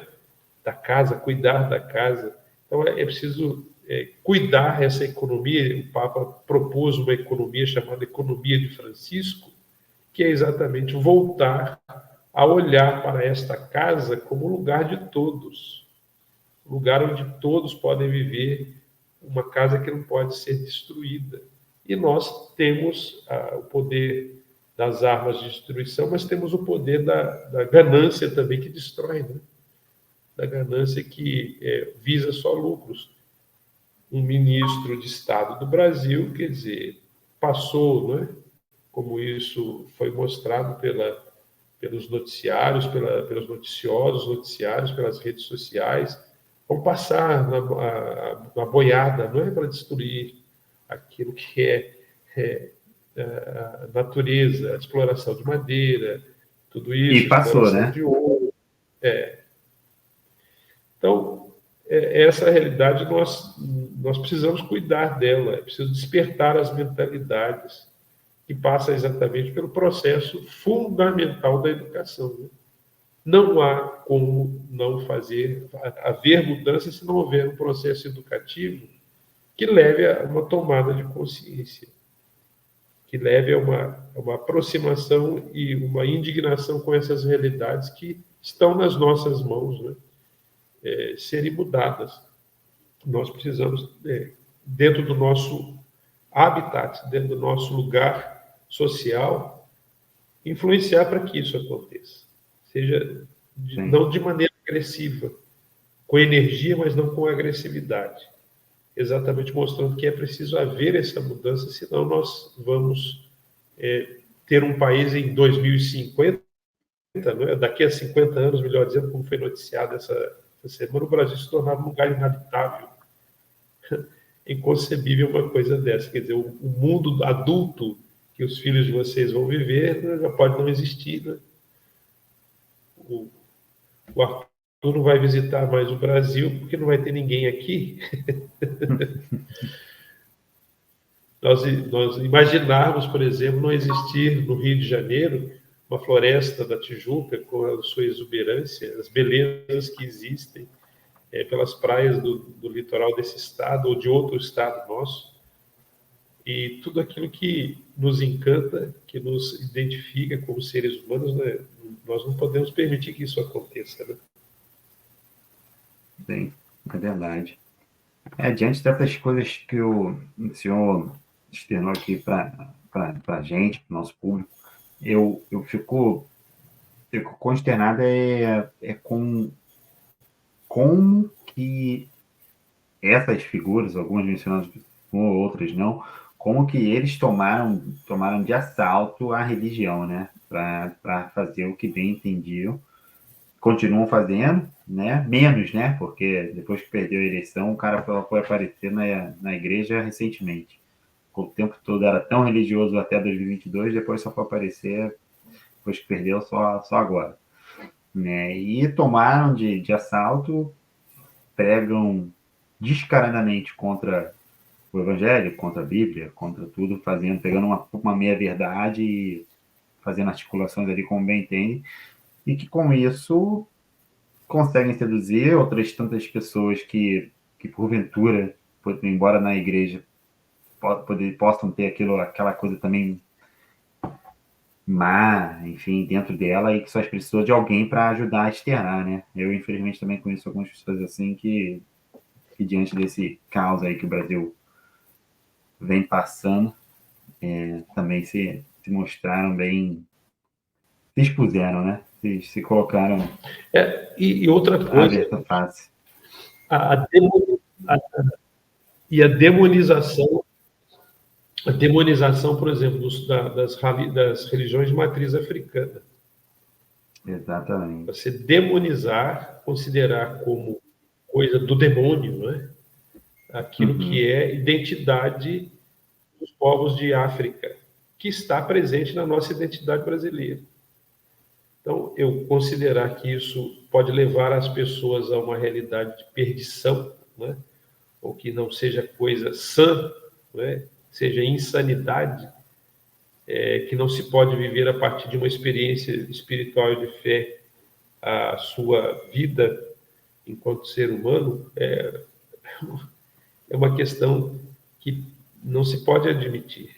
Não é? Por isso que a sua estrutura, apesar das suas situações, não é? De muitas vezes ter havido uma série de atitudes da própria Igreja Católica em relação às religiões de matriz africana, ao diálogo ecumênico com as religiões cristãs tradicionais e o diálogo interreligioso, ou seja, com religiões que não são de origem cristã e que inclui e envolve exatamente as várias identidades religiosas que estão presentes no Brasil. É preciso haver isso. É preciso haver essa aproximação, não só com as religiões de matriz africana, mas com todo mundo muçulmano, do islamismo.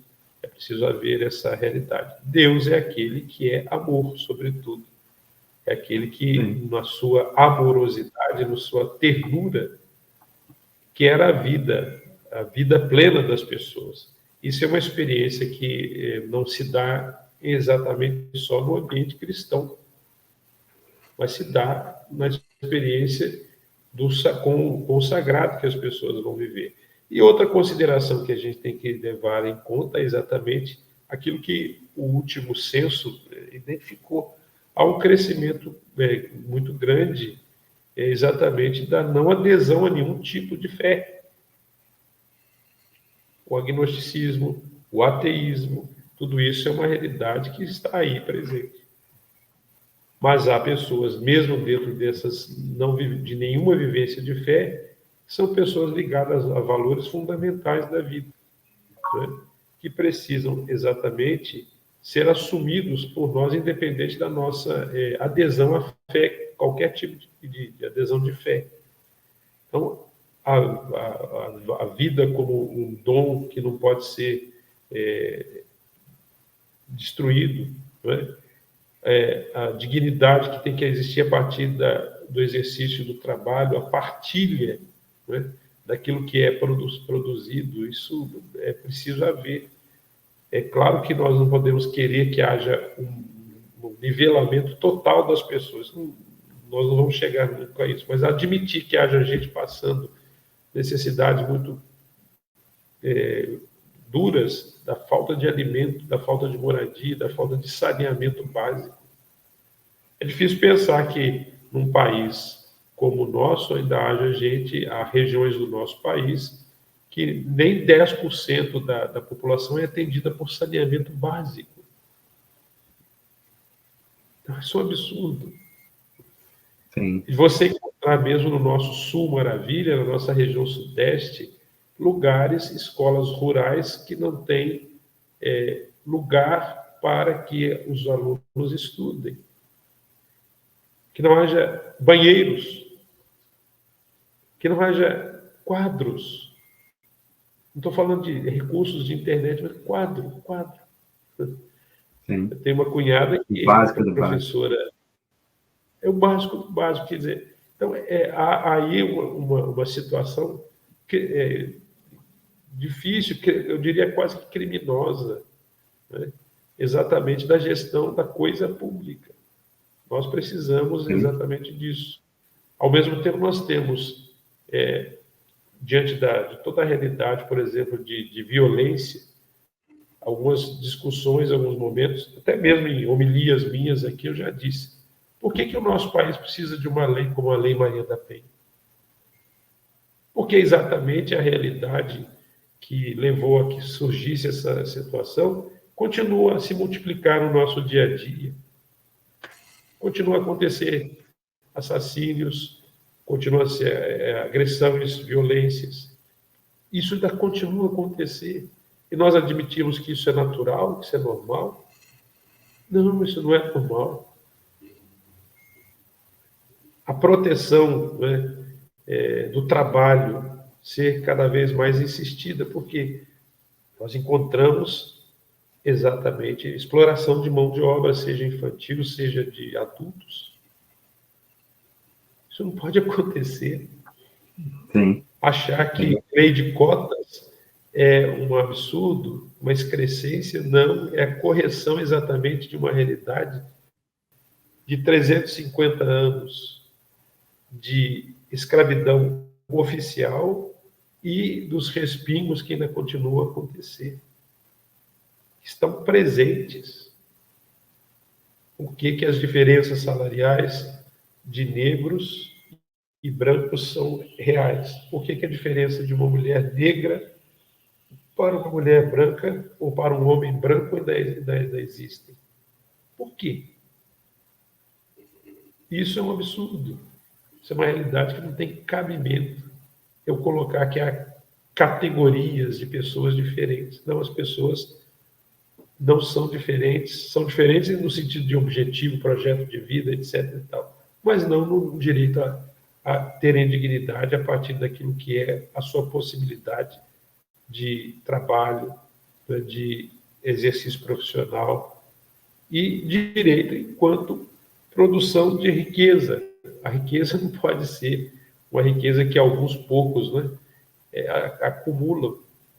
Dados oficiais, quer dizer, no Brasil, um único bilionário, tem o que 110 milhões de pessoas têm.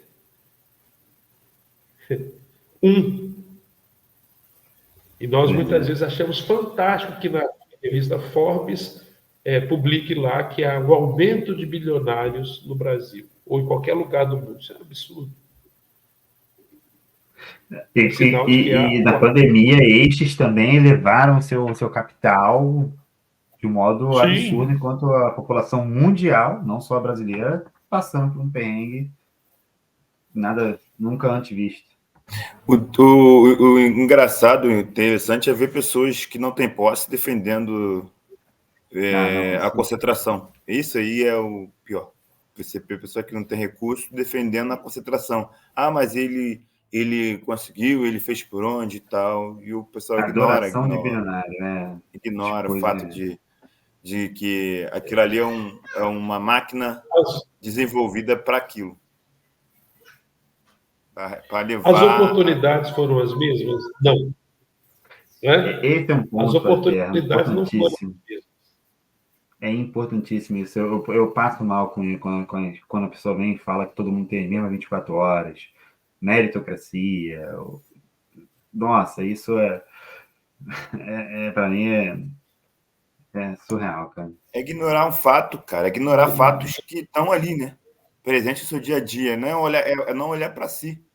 Quando eu vejo pessoas que não têm recursos, ignorando esses fatos. Não olhar para o espelho, na minha visão. Sim. Mas é porque se coloca como protótipo de vida exatamente isso, né? Como meio de vida, como realidade de vida, alcançar esse status, esse estatuto. Isso não é dessa maneira. Sim, até porque o recurso ele é finito. Se está concentrando, você só vai evoluir se ele desconcentrar. E ele não vai se desconcentrar. Entendeu? Ele não vai deixar de ser um bilionário. Entendeu? Ele vai querer ser um trilionário. Pois é. Isso dialoga completamente com o nosso podcast, porque a gente já falou aqui, a gente já conversou aqui com sociólogo, já conversamos com cientista político, tem outras pessoas capacitadas, filósofos, historiadores, enfim, e a gente vê, né, por exemplo, eu cito sempre um exemplo do Zé Camargo, né, uma história que já foi falado no nosso podcast, mas que ele teve todo um ambiente propício de crescimento, né? De uma família bastarda, com grana, com recursos, enfim. E depois de muita vivência internacional, línguas e várias coisas, simplesmente voltou para o Brasil, foi chamado através de contatos para trabalhar para a MTV, quando essa estava iniciando no Brasil. E aí eu trago aqui para a nossa realidade aqui do nosso podcast e para a nossa realidade do Centro de Venil de Cezanne, né? Quantos comunicadores, e o senhor conviveu diretamente com eles, quantos comunicadores tão bons, ou até mesmo melhores, que o Zeca Camargo tinham no Jacarezinho, tiveram no São João, tiveram no Rato Molhado, tiveram na Marlene, tem em todas as comunidades, qualquer outro lugar do Brasil, e simplesmente ou não tiveram acesso, não tiveram a menor condição, porque tiveram que trabalhar muito cedo, passaram por várias outras coisas, ao perderem um pai, perderem uma mãe, enfim, e até mesmo quando não assassinados, né? E não tiveram oportunidade, não tiveram a condição que o Zé Camargo teve, na verdade não tiveram um terço da condição que o Zé Camargo teve. E do mesmo jeito que a gente perde, eu estou falando aqui de um comunicador, é o engenheiro, é o médico, várias outras coisas que inclusive o Brasil carece, né? E aí é onde vem, né? Trazendo aqui para uma conclusão, é onde vem a importância e a minha eterna valorização e gratidão pelo que é, né? Pelo que foi também o Centro Juvenil. O Centro Juvenil, Cezanne, com toda a sua importância, que evitou. Quando eu digo evitou, não é que aquelas crianças, aqueles adolescentes, invariavelmente se tornariam marginais, criminosos, enfim, mas evitou no sentido de possibilitar que eles alcançassem, que não o seu ápice do que eles de fato poderiam ser, mas com certeza alcançaram voos muito mais altos do que a realidade, batia na porta deles todo santo dia, 24 horas por dia, ali a todo momento, dizendo, olha, é isso aqui que tem para você. E aí vem o Centro Juvenil, né, através de Selma, através do senhor, através de várias outras mãos, e levaram, né, para você, para mim e para outras milhares, né, foram milhares ao longo de todos esses anos, de crianças, uma oportunidade de crescimento, uma oportunidade de ver o mundo, né, ver um futuro, vislumbrar sonhos, desejos e ver a vida um pouco mais colorida, que não tão somente a água suja do esgoto a céu aberto, do valão ali da comunidade, do morro, e nem tão somente o vermelho do sangue derramado que é constantemente nas comunidades, né? Bom, meu querido Paulo César Terra, Sim. minha eterna gratidão, muito obrigado mesmo, é uma honra ter o senhor aqui conosco, ter o senhor, como eu costumo chamar, de meu pai, a bênção mais uma vez, e é isso, Valcir, é tudo seu, vou dividir com você. Tá no mudo. Mais uma vez, tem que externalizar que é um prazer ter recebido o Terra aqui, a Terra na nossa conversa, né? Diante do Muros Sociais, podcast, para poder falar desses assuntos, relembrar momentos marcantes em nossas vidas, entendeu? E falar um pouquinho sobre essa necessidade, né? De a gente precisar se transformar, entendeu? E é isso. Eu quero agradecer mais uma vez ao senhor Pater. É sempre muito bom reencontrá-los, mesmo através assim da internet, mesmo através com as distâncias que nós temos, de quilômetros, mas como eu disse, não do coração, não do afeto. É uma alegria muito grande perceber que muitos, além de vocês, puderam viver essa experiência.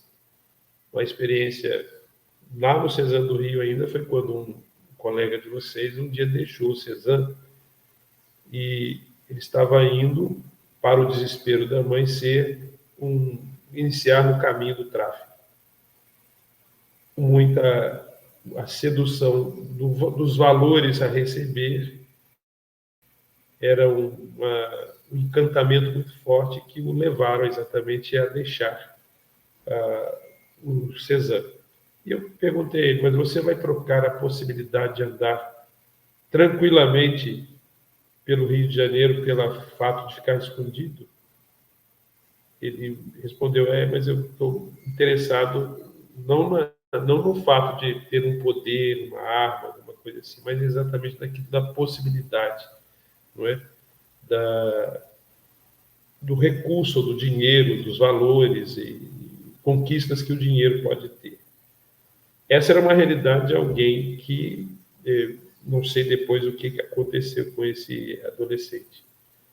Mas muitas vezes a gente vê o contrário também. Não é? Aí, o contrário não no sentido de um adolescente, é de que nós temos gente que faz exatamente do exercício do poder, da possibilidade de influência, um meio de vida, não de exercício da cidadania.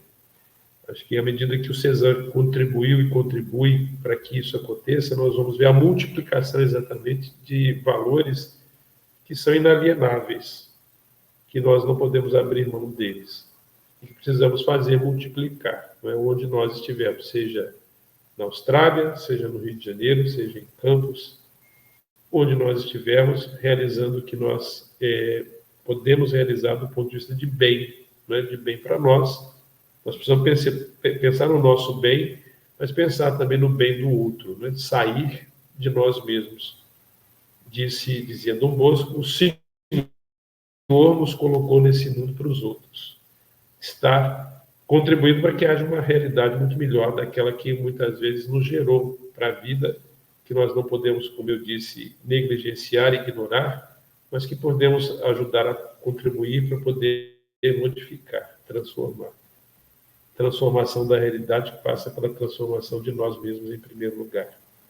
Muito bom falar com vocês. Que coisa boa, viu? E marcar realmente encontros, não é?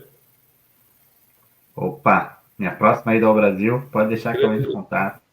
Voltei e a gente pega o carro e a gente se encontra em algum lugar aí desse Brasilzão. Ou do Rio mesmo, enfim, vamos ver. Se não no Rio, no meio do caminho, talvez. Por que não? Claro, verdade. Bom, prazer mais uma vez, ratifico aqui em nome dos muros sociais, em nome de você, do meu. Muito obrigado. Seja bem-vindo. Sempre. Ok. Grande abraço para vocês, queridos. Um abraço também para nossos espectadores. Muito obrigado. Tê-los aqui é sempre muito bom. Por favor, deixe seu like, seu comentário. Se puderem compartilhar, é sempre bom.